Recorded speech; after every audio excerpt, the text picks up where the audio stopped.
அனைவருக்கும் இனிய காலை வணக்கம். எல்லோரும் எப்படி இருக்கீங்க? நல்லா இருக்கீங்களா? இன்றைக்கி வந்து சண்டே ஸ்பெஷல் என்னென்னா, எங்கள் அம்மா வந்து ஒரு பாசிப்பருப்பு இட்லி செய்கிறத பற்றி எங்கள் அம்மா வந்து சொல்லுவாங்க. அதாவது இப்போ தான் அவங்க வந்து பேசி பழகுறாங்க, எதுவும் நினச்சிக்கிடாதீங்க சரியா?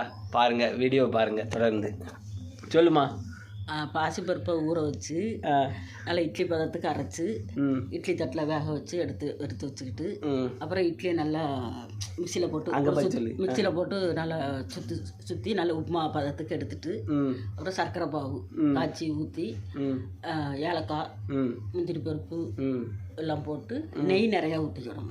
நெய் போட்டு நல்லா பதமாக வச்சுட்டோம்னா அந்த பாசிப்பருப்பு இனிப்பு இட்லி தயார்.